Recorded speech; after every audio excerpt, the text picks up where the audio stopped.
Assalamualaikum, apa khabar semua? Terima kasih kerana sudi singgah ke channel saya. Saya harap anda semua sentiasa berada dalam keadaan sihat dan berbahagia selalu, insya-Allah. Dalam video kali ini macam biasalah ada dua segmen, segmen singgah seram dan juga segmen pelik dan aneh. Dalam segmen singgah seram kali ini, saya nak bercerita tentang pengalaman yang dialami oleh seorang peguam. Ada 4 kejadian yang diceritakan. Dalam segmen pelik dan aneh pula, saya nak ceritakan tentang seorang doktor yang memiliki satu deria yang lebih daripada orang lain. Tanpa membuang masa, jom kita teruskan dengan kisah yang pertama.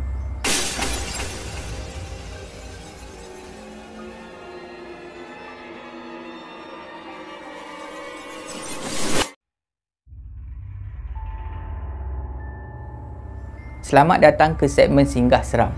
Untuk kisah kali ini, saya akan gunakan nama samaran Azmi untuk memudahkan cerita. Perkara mistik ni kalau nak berlaku, dia tak kira siapa. Tak kira pangkat orang tu, pekerjaan orang tu, tak kira tempat dan tak kira masa. Azmi dah lama bekerja sebagai seorang peguam. Dan sepanjang dia bekerja sebagai seorang peguam tu, dah macam-macam benda lah yang dia hadap. Termasuklah perkara-perkara mistik. Dalam kisah ni, Azmi ceritakan 4 pengalaman yang dia lalui.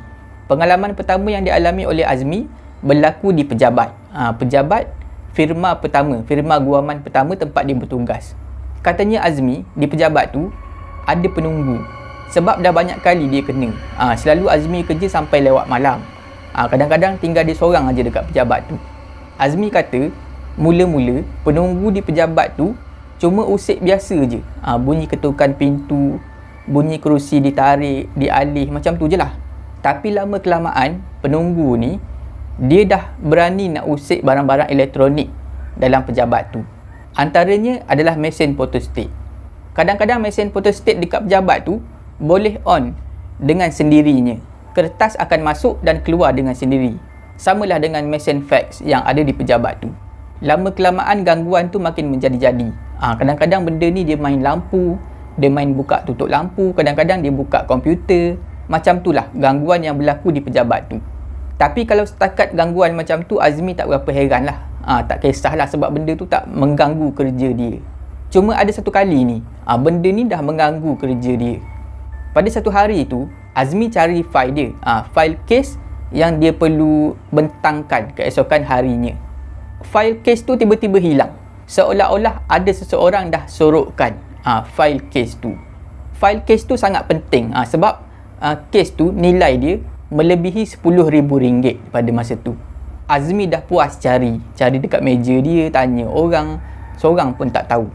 Memang mustahil benda tu boleh hilang macam tu saja. Sebab Azmi je yang pegang fail tu, dia tahu dia letak kat mana. Akhirnya Azmi pun pergilah dekat pondok pengawal. Dia minta izin nak check kamera CCTV lah, rakaman kamera CCTV. Bila Azmi tengok rakaman CCTV tu, Azmi terkejut. Fail case yang dicari tu kelihatan terbang melayang-layang daripada meja dia pergi dekat dalam store belakang. Bila Azmi pergi cek dekat store belakang tu, memang betul file case dia ada dekat situ. Tak tahulah macam mana perkara tu boleh berlaku. Macam mana file tu boleh terbang melayang-layang sampai ke dalam store. Kejadian kedua yang dialami oleh Azmi berlaku semasa Azmi terlibat dalam satu kes perbicaraan melibatkan orang asli di Gua Musang. Setiap kali kes perbicaraan melawan orang asli Gua Musang tu, Azmi tiba-tiba jadi sakit kepala. Sakit kepala dan mulut dia rasa berat. Rasa malas nak bercakap. Tapi bukan itu saja. Azmi juga kerap kali batuk-batuk dan juga mengalami demam panas. Sepanjang kes perbicaraan tu berlangsung. Perkara tu berterusan berlaku.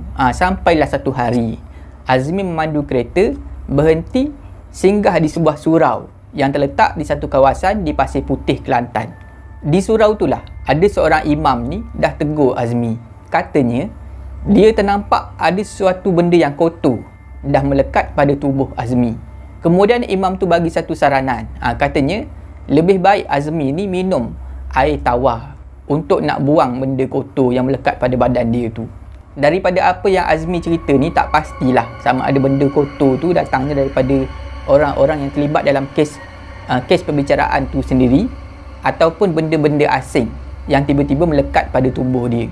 Dan tak pastilah sama ada Azmi ni ikut saranan imam tu ataupun tak. Tak tahulah dia pergi cari orang suruh buat air tawar ke dia minum ataupun tak minum ke air tawar tu tak pasti. Kejadian ketiga berlaku kepada Azmi semasa dia mengendalikan satu kes pusaka. Perebutan pusaka tanah kebun. Tanah pusaka tu berstatus tanah pertanian. Dekat dalam tanah tu ada banyak pokok-pokok durian yang dah berbuah lah. Jadi untuk mengendalikan kes ni, Azmi perlu pergi melawat lah dekat tanah pertanian tu. Dia kena tengok sendiri macam mana tanah tu. Balik daripada situlah, Azmi mula rasa sakit bahu. Bahu Azmi terasa seolah-olah seperti dah dislocate. Seperti bahu dia dah teralih, dah tercabut. Macam itulah kesakitan yang dialami oleh Azmi pada masa tu. Bila dah jadi macam tu, adalah salah seorang kawan Azmi ni menasihatkan Azmi untuk ikut dia pergi jumpa seorang pakcik ni. Sebab dia rasa lain macam. Balik daripada tempat tu, tiba-tiba Azmi jatuh sakit macam tu. Memang ada benda yang tak kena. Jadi Azmi pun ikutlah saranan kawan dia. Jumpalah dengan pakcik ni. Bila Azmi dah jumpa pakcik tu menepuk di atas bahu Azmi. Tapi tak kena bahu. Kena di bahagian atas. Angin di atas bahu Azmi. Lepas tu pakcik tu bercakap, bila nak balik? Dah jauh ni. Jauh sangat dah tinggalkan kebun. Kalau jauh sangat tinggal kebun, nanti tuan marah. Bila Azmi dengar pakcik tu cakap macam tu, dia rasa pelik lah. Pakcik ni cakap apa? Bercakap dengan siapa? Lepas dah selesai berubat, bahu Azmi pun dah rasa okey sikit. Barulah pakcik tu tanya. Tanya pada Azmi. Masa Azmi nak keluar daripada kawasan kebun tu, ada tak Azmi ambil apa-apa? Azmi pun ceritalah pada pakcik tu. Betul, memang dia ada ambil sesuatu. Azmi terjumpa satu batu yang sangat cantik. Batu tu kecil je. Tapi cantik. Azmi ambil batu tu dan bawa balik ke rumah. Itulah silap Azmi sebenarnya. Dekat batu cantik tu, tuan kepada tanah tu dah letak satu penunggu, satu penjaga yang memang ditugaskan untuk menjaga keamanan di kebun tu, kebun durian tu. Tapi Azmi ni pergi ambil batu tu. Bila Azmi dah ambil batu tu, benda yang ada pada batu tu dah duduk bertenggek pada bahu Azmi dan ikut Azmi ke mana saja Azmi pergi. Sebab itulah bahu Azmi rasa sangat-sangat sakit. Sampai dia terasa seperti bahu dia dah dislocate, dah terseliuh, dah terkeluar. Mungkin sebab benda ni terlalu berat untuk ditanggung oleh bahu Azmi. Bila Azmi dah tahu pasal perkara tu, Azmi pun pergilah pulangkan balik batu tu ke tempat asal, tempat yang dia ambil mula-mula tu. Kejadian yang keempat dialami oleh Azmi berlaku semasa Azmi pergi melawat salah seorang anak guam dia. Anak guam dia ni dah nazak lah pada masa tu. Masa tu Azmi bertanggungjawab untuk mengendalikan satu kes wasiat. Wasiat anak guam dia nak turunkan kepada anak-anak dia lah. Masa Azmi pergi melawat anak guam dia tu, yang dah nazak tu, tiba-tiba anak guam dia ni memaki Azmi. Memaki dan marah-marah Azmi. Azmi rasa pelik pada masa tu. Tak pernah dia macam ni. Anak guam Azmi yang dah nazak ni tuduh Azmi macam-macam benda. Antaranya adalah dia kata Azmi ni nak rebut harta peninggalan dia. Maknanya Azmi ni nak ambil kesempatan nak ubah wasiat tu, semua harta tu dapat dekat dia. Azmi rasa terperanjat, terkejut. Dia tak sangka anak guam dia ni sanggup cakap tuduh dia macam tu. Makin lama anak guam Azmi yang nazak ni makin kuat meracau.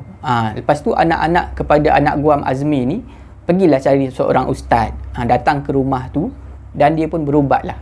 Sampailah anak guam Azmi ni menghembuskan nafas yang terakhir. Bila anak guam Azmi dah meninggal dunia, anak-anak kepada anak guam Azmi ni datanglah berjumpa dengan Azmi. Dia pun ceritalah. Dia terangkanlah. Ayah dia orang yang nazak ni, anak guam kepada Azmi ni, semasa hidup dia memang ada membela saka. Dan katanya anak-anak kepada anak guam Azmi ni, orang yang dah memaki hamun Azmi, yang dah hina Azmi, tuduh Azmi macam-macam, bukanlah arwah ayah dia orang. Tapi benda tu adalah saka. Saka yang dah merasuk tubuh ayah dia orang yang memang dah nazak. Jadi pada masa tu Azmi tahulah, rupanya yang memaki hamun dia, yang marah-marah dia tu, yang tuduh dia macam-macam tu, bukanlah anak guam dia. Tapi adalah saka. Rupanya benda tu adalah makhluk halus. Makhluk halus yang bercakap dengan dia, yang memaki hamun dia. Itulah kejadian-kejadian misteri yang pernah berlaku kepada Azmi sepanjang dia bergelar sebagai seorang peguam. Selamat datang ke segmen Pelik dan Aneh. Dalam segmen Pelik dan Aneh kali ini, saya nak ceritakan tentang seorang doktor. Doktor yang mempunyai satu kelebihan berbanding dengan doktor-doktor yang lain. Doktor ni adalah doktor lelaki. Nama dia adalah Joel Salinas. Dr. Joel Salinas. Jadi apa sebenarnya yang istimewanya dengan doktor ni? Dr. Salinas ni, bila dia sentuh pesakit dia, dia boleh rasa kesakitan yang dirasai oleh pesakit dia. Maknanya, kalau pesakit dia sakit perut, dia pegang pesakit dia, dia pun akan rasa sakit perut. Sama macam pesakit dia tu. Perkara ni ada nama, keadaan ni. Keadaan ni dinamakan sintesia. Mirror touch sintesia. Ataupun dalam bahasa Melayu, sintesia sentuhan cermin. Daripada situ boleh faham lah, sentuhan cermin. Kalau kita berdiri depan satu cermin ni, kita buatlah apa-apa, refleksi yang ada pada cermin tu akan sama dengan kita. Kalau kita letak jari sentuh cermin, image yang ada pada cermin tu buat benda yang sama macam kita. Image kita yang ada pada cermin tu sama, dia pun pergi letak jari dia dekat cermin, sama macam kita buat. Macam itulah perkara yang dialami oleh Dr. Joel Salinas. Bila dia sentuh pesakit dia contohlah, pesakit dia sakit perut, dia pun akan sakit perut, sama sebiji macam pesakit dia rasa. Bila kita dengar benda ni, kita rasa macam mengarut. Tak mungkin lah ada kejadian macam ni. Tapi betul, ada setengah orang, 1.6% daripada populasi dunia ni ada kelebihan ni. Dr. Salinas mengalami perkara ni dah lama, daripada kecil lagi. Selain daripada memiliki sintesia jenis sentuhan cermin ni, Dr. Salinas juga mempunyai sintesia jenis lain. Antaranya, semasa Dr. Salinas kecil, masa dia belajar 2 tambah 2 sama dengan 4, masa belajar matematik asas dulu, Dr. Salinas kata dia boleh nampak warna di setiap huruf. Contohnya huruf 2, nombor 2. Bila ada orang tulis nombor 2 dekat papan hitam, Dr. Salinas boleh nampak warna, warna merah pada nombor 2. Nombor 4 pula, Dr. Salinas nampak warna biru. Perkara ni memang sangat-sangat pelik. Memang susah nak faham dan susah nak percaya. Disebabkan perkara ni lah, Dr. Salinas mengalami kesukaran untuk memahami matematik asas. 2 tambah 2 sama dengan 4. Maknanya daripada mata dia nampak merah tambah merah sama dengan biru. Macam tak logik kan? Perkara yang sama berlaku kepada perkataan, huruf-huruf perkataan. Setiap huruf tu ada warna yang tersendiri. Dr. Salinas fikir daripada dia kecil sampailah dia besar, benda ni adalah satu perkara yang normal. Maknanya dia ingat semua orang nampak macam tu. Bila nampak huruf, bila nampak nombor, semua tu ada warna tersendiri. Rupanya tak. Bila dia besar baru dia tahu. Rupanya dia seorang saja yang akan nampak warna bila nampak huruf ataupun nombor. Perkara yang sama berlaku kepada bunyi. Bila ada bunyi loceng sekolah ke apa, dia akan nampak warna. Contohnya, bunyi loceng sekolah. Tiap kali bunyi loceng sekolah tu berbunyi, Salinas akan nampak, Dr. Salinas akan nampak warna biru.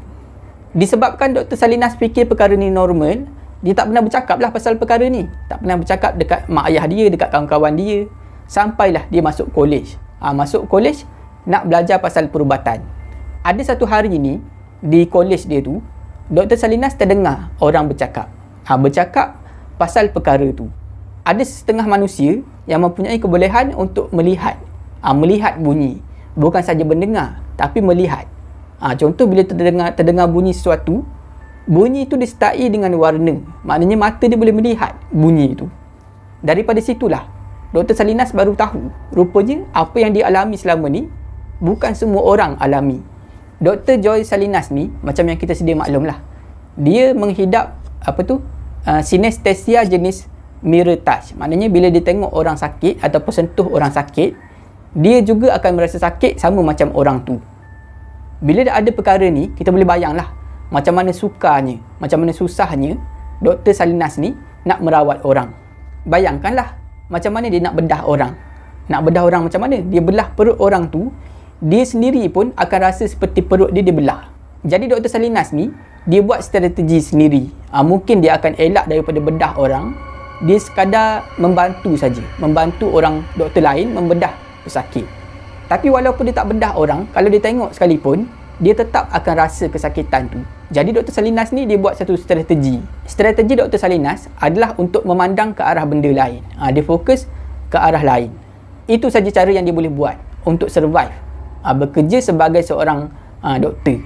Itu tak termasuk kes-kes kecemasan seperti kes pesakit ditembak ataupun pesakit yang dilanggar kereta api, bahagian tubuh tercabut apa semua.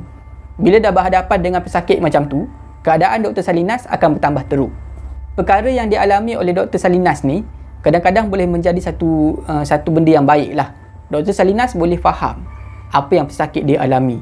Tapi dalam masa yang sama, benda ni boleh menjadi satu sumpahan juga kepada Dr. Salinas. Sebab susah dia nak buat kerja. Tapi tak pastilah macam mana Dr. Salinas ni meneruskan kerjaya dia sebagai doktor. Setakat itu saja video saya pada kali ini. Saya harap anda semua terhibur. Jika anda suka dengan video ni, jangan lupa like, share dan komen video ni. Jangan lupa subscribe dan tekan butang loceng untuk dapatkan notifikasi video saya yang seterusnya. Bagi anda yang nak berkongsi kisah seram, boleh hantar ke alamat email yang tertera dekat bawah. Janganlah takut kepada makhluk, tetapi takutlah kepada pencipta sekalian makhluk. Semoga kita bertemu lagi di video saya yang seterusnya. InsyaAllah. Assalamualaikum.